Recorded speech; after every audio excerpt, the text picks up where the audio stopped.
So Muhammad, thank you so much for joining me. We've had a chance to talk about your view of the world, your politics, and right off the bat, you don't strike me as someone who has boring ideas. Uh, you seem to be an outside of the box thinker.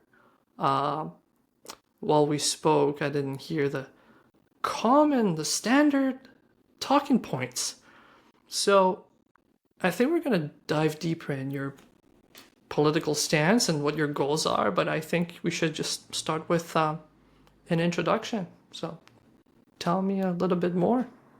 Well, I'm an immigrant, Canadian citizen, of course, but like I came to Canada in 2017 with big dreams, dreams to be able to give different communities, different areas like a better life. When I came down to Canada in 2017, things were better. Things were cheaper. You were able to go to the hospital and get into the hospital on time, like within a couple of hours. There were a lot of houses, a lot of places to live. Things were cheaper. Buying power was amazing. But now with time, what I've noticed is every single day we are diverted, like we are divided. I feel like today our politicians are dividing us so they can actually achieve something, so they can divert us from the real problems.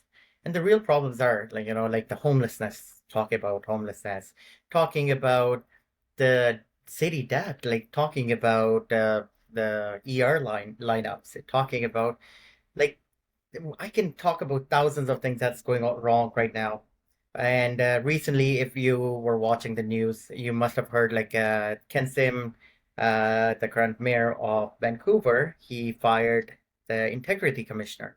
And before a vote, they kind of sat down together and uh, you know conspired. I would say it is so.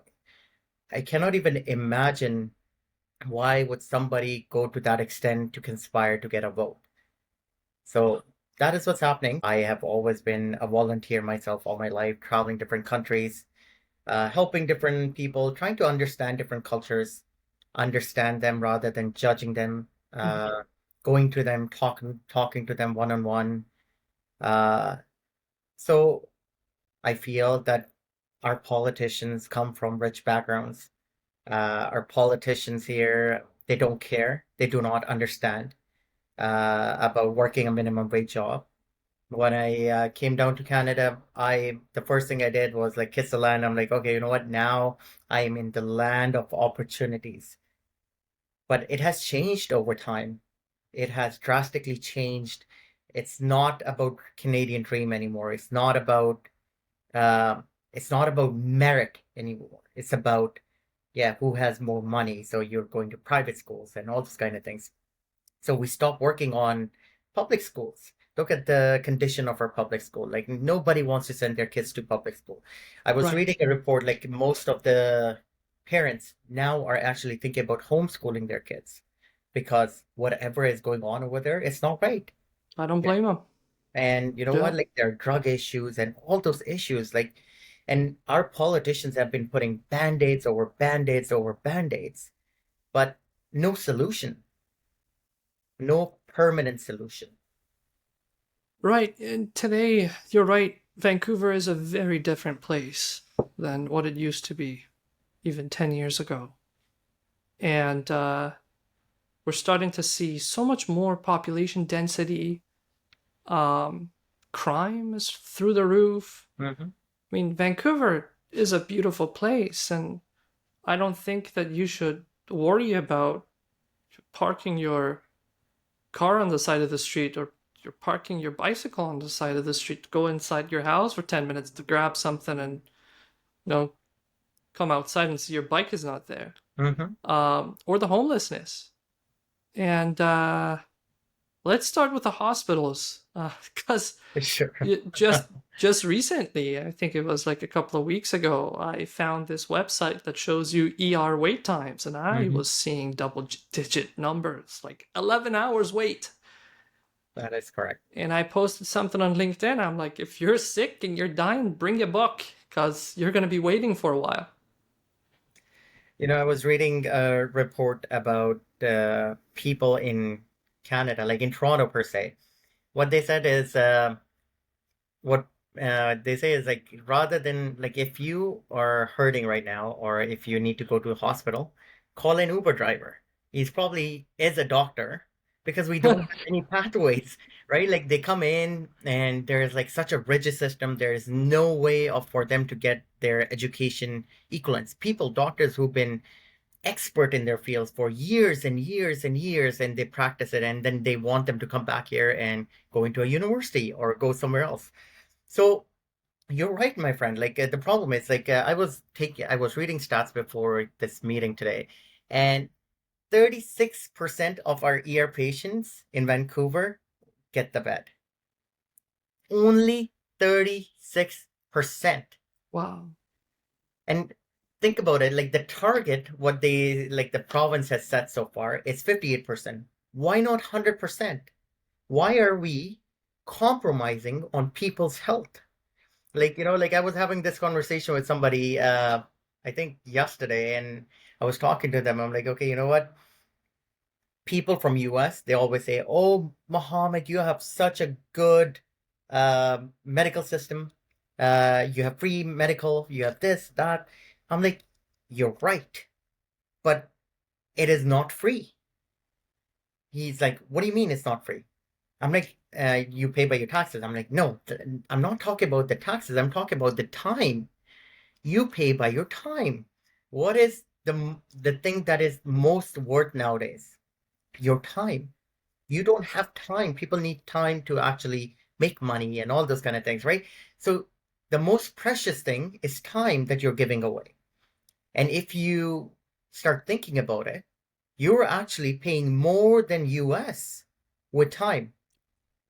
Yeah. And I'm not talking about privatizing medical system. I love this system, but I Hmm. just feel like there is so much mismanagement. Like think about it. According to a stat that I was reading, about 700,000 British Columbians do not have a family doctor. So where do they go when they have a flu or when they get sick or they need to see a doctor? They go to an ER. And that clogs up the system, of 700,000. course.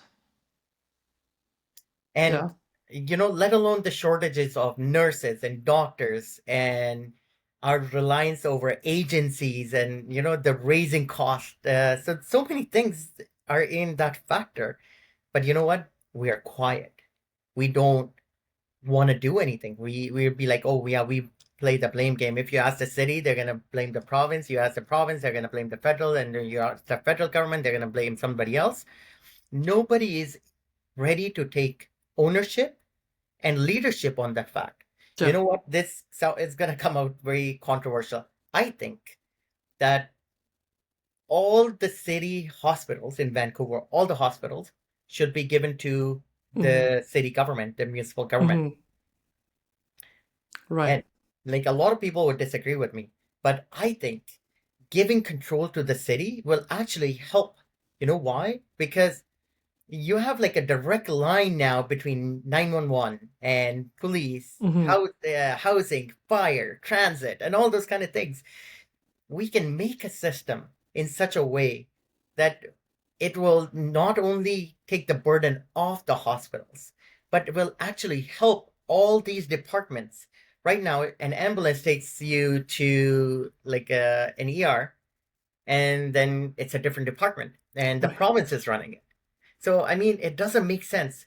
And you know what? We have examples.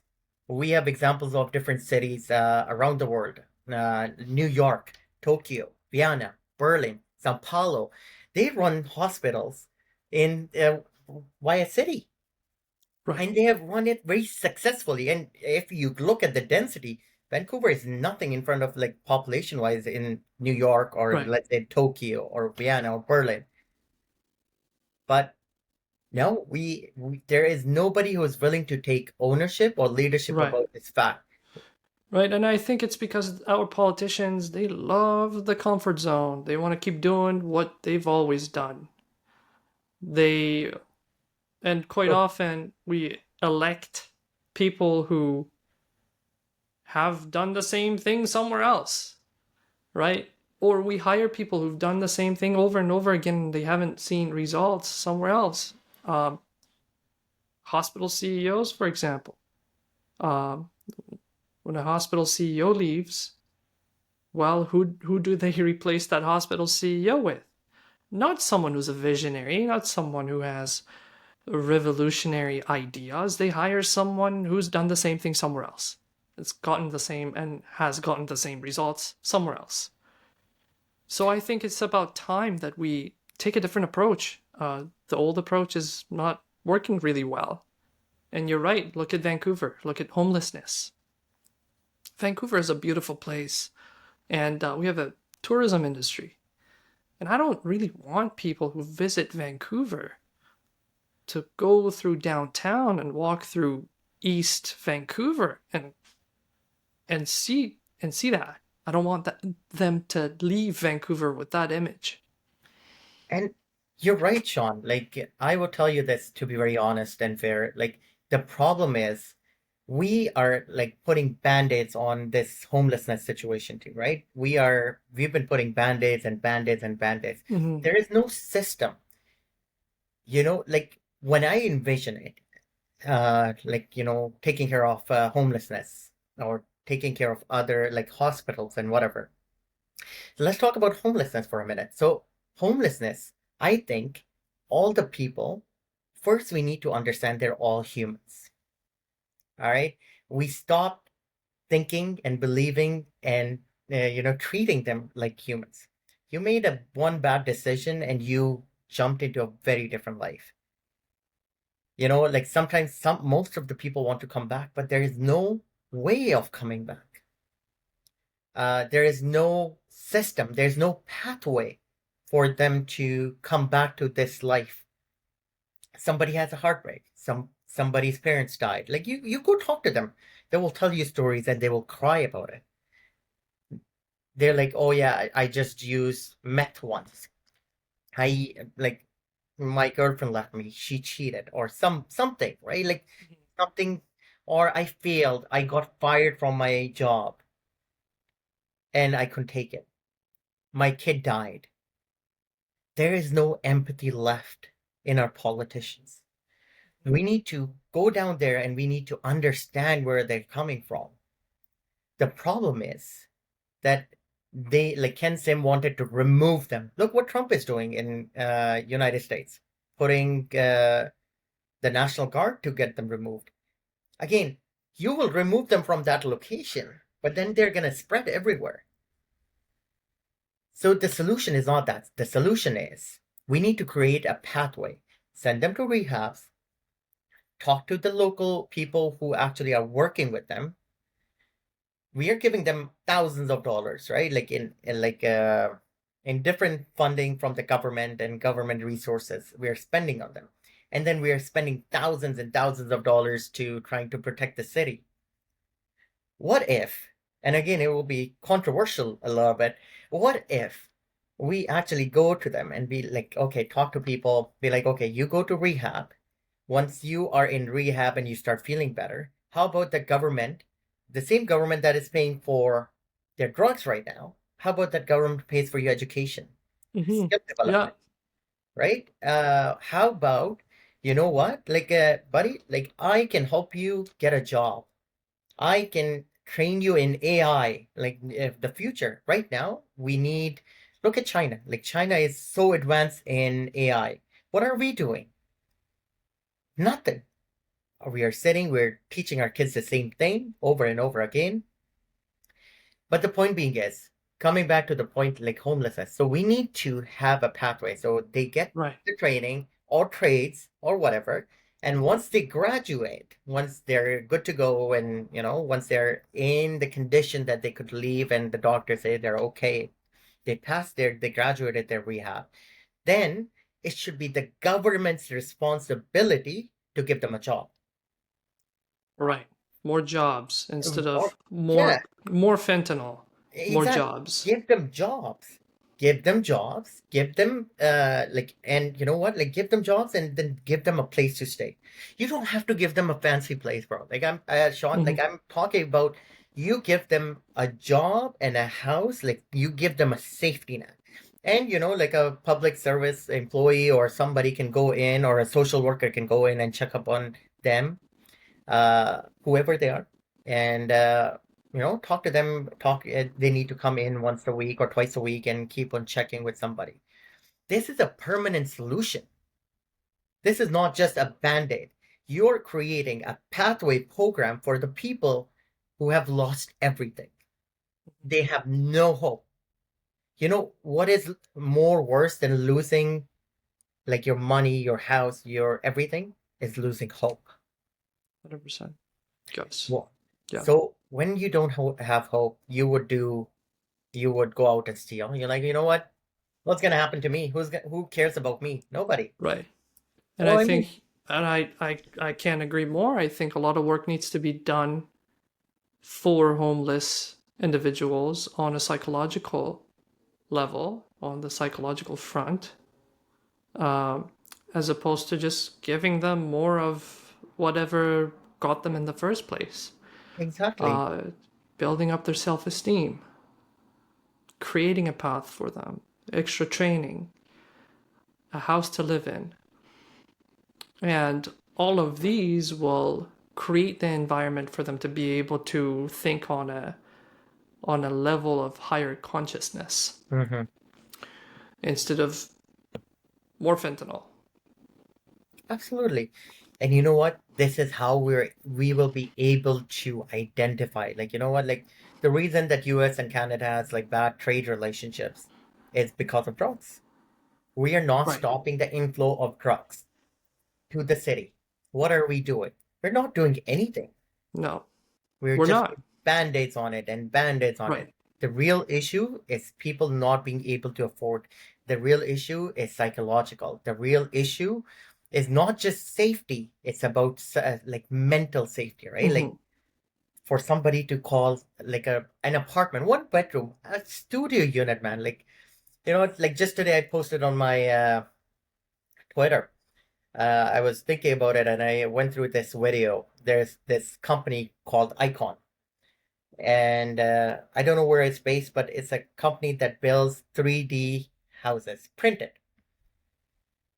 You know, it is 60% less to Mm-hmm. get a house made like that with using AI, Wow. using the 3D Yeah, printing that's and everything. huge, huge, huge savings there. And Yeah.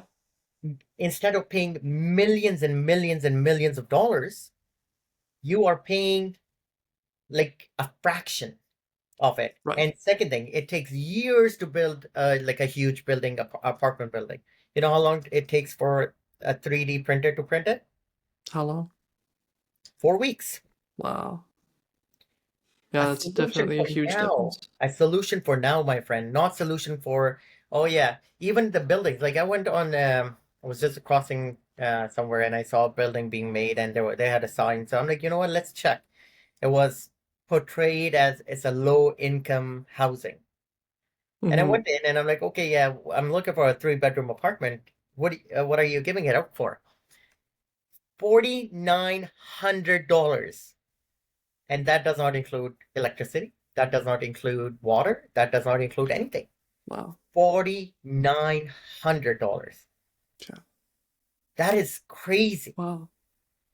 Yeah.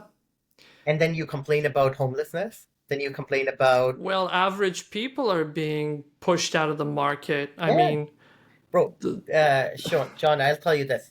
There is a big epidemic going on right now. And we're not our politicians are not realizing it, but there is a huge epidemic. People like visionary people, leaders, they're leaving the country. They're leaving the city. yeah. Something called a brain drain.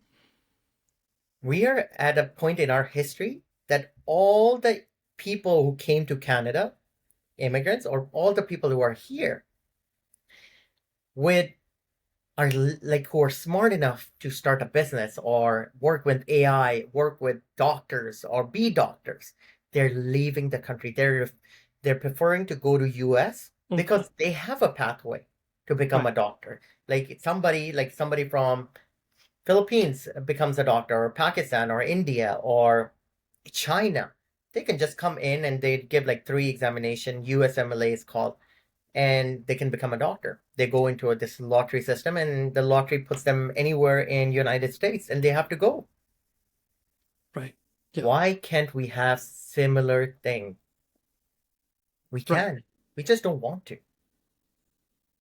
Exactly. It's We have like these, sorry for my language here, but we have like these old generation, the boomers, and they think they know better than everybody. They do not want to change. They're stuck up on the, like you they are. said, like they're Yeah. stuck up on the idea that the my way is my way, is the right way. You either get in line or get out. Totally. And if Totally they agree. cannot get their way, what they do is they start creating division. Right now, they're creating division between religions, then race, then color, then gender. They're trying to make us divided, so we do not ask the basic question: where is this money going to? Why are you spending this money? Like I read somewhere back in the day, it said like if you want people to be distracted, take away their food, make their life harder, make Right. it almost nearly impossible for them to provide for their families. So what they're gonna do is they're gonna stop asking you questions, and they're gonna be so busy in this rut, in this cycle, that they would be like, okay, like, what can I do? I don't care. They're And going to be that's what's too busy happening. fighting over scraps and fighting each other. Exactly. And they're not going to have the mental capacity to Mm-hmm. question our politicians' decisions. Right? And you're right. Times are different now. And the antiquated politicians that we have, they think that they can continue to do what they've been doing 40, 30 years ago.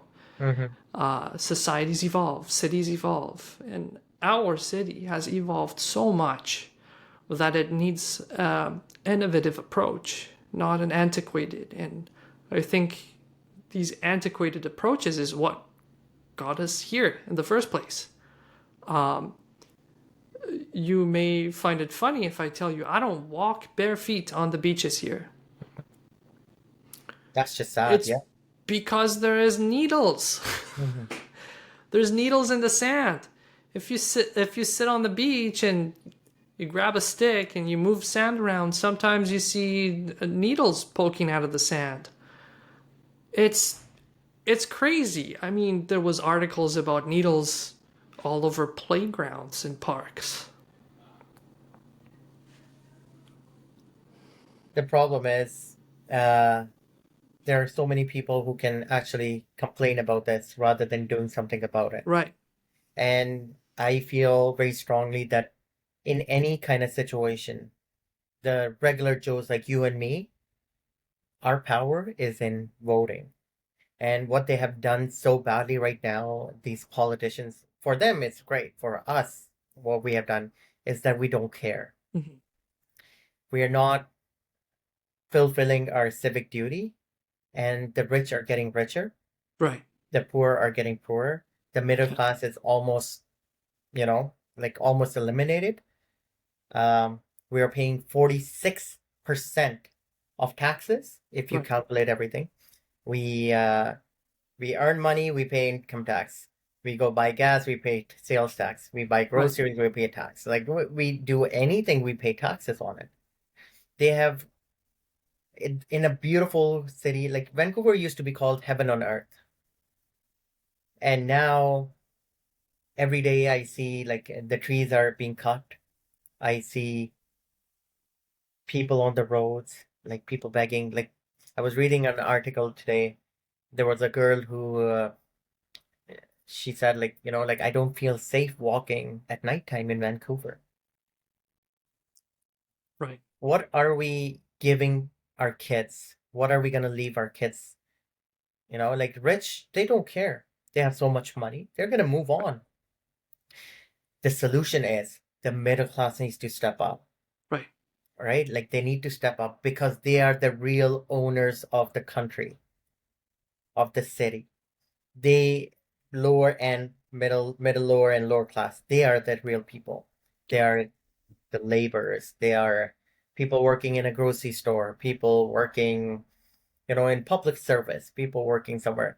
What we need to do is we need to sit down and we need to be like, okay, you know what? It's time for a change. It's time for, again, it's going to be very controversial. Like, it's time for revolution.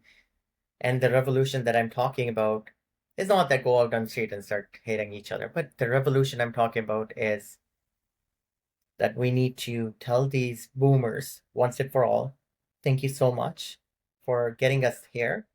Now your time is up. Right. You need to move on. You need to retire. You need to let go of the reins and give it to the young generation. Right. 100%. 100%. Like I always say, like my mom and dad always told me when I was growing up, be that pebble when thrown in the ocean, it creates a ripple effect. You might not be in your lifetime see that ripple turning into a wave or a tsunami or whatever. But that be sure that ripple will actually make changes. It will eventually become a wave or a tsunami eventually. So Right. that's what I'm doing today here. That's why I decided to be a community leader. That's why I decided to be someone who actually is an outsider Mm-hmm. who wants to give a better future for our kids, better future to our not just Vancouverites, to Canadians. Mm-hmm. But we got to start somewhere. Right. We need to use technology. Like we are living in the 21st century. But if you go to Vancouver Hospital or you go to Richmond Hospital, you find the technology or the machinery that they're using, they're obsolete. They are. Yes. And They love to talk about digital transformation, but you don't see any of it. It's mostly because it's all PR. They're mhm, not really getting anything done in the background. no, They it's all smoke and mirrors, but no real action. mhm, And I think it's time for action. 100%. absolutely. And a lot of people like in our generation, and that's also an epidemic, I would say, that a lot of people are willing to complain about things, but they do not want to be part of the solution. Right. And if not now, if we do not wake up now, our children are going to suffer. Our children's children are going to suffer. We need to, like there's a terminology back in the day my dad used to use, pull our socks and get to work. We need doctors, we need new machineries, we need better system, we need better politicians, we need people not just with promises. If you promise something, we should be there. Okay, you did not held your end of the bargain. I voted for you, but you did not hold the end of your bargain. So now it's time for you to resign. Yeah. Once the accountability starts, why do we need uh, anyone like in the government to actually check the people? We are the owners, citizens of Vancouverites. They are the owners of the city. They should be going to city halls and city councils. Now everything is online. Like you can raise your hand and you can say whatever you say your piece. Why can we not take out half an hour of your day when there's a city council meeting and be like, okay, this is what's happening. This is what you promised. Bring videos, bring play cards, bring whatever. And you did not fulfill your promise. What did you do? Why did you not do it? Yeah. And if you're incapable of doing it, resign. So somebody else who is capable enough to come. Yep. There needs to be more accountability. And if we got here, if our city has turned into what it is today, there hasn't been accountability. Where can people find you, Mohammed? Well, I'm available on LinkedIn. I'm available on Twitter. Twitter would be the best way to find me. I will share my information with you and you can just post it if you want. Fantastic. Uh, Facebook, Instagram, I'm everywhere. Fantastic. And yeah, it was wonderful having you on the show, and I'm hoping to be able to talk to you again pretty soon. Likewise, thank you, Sean, for the Thank you so much. opportunity. My pleasure. Cheers.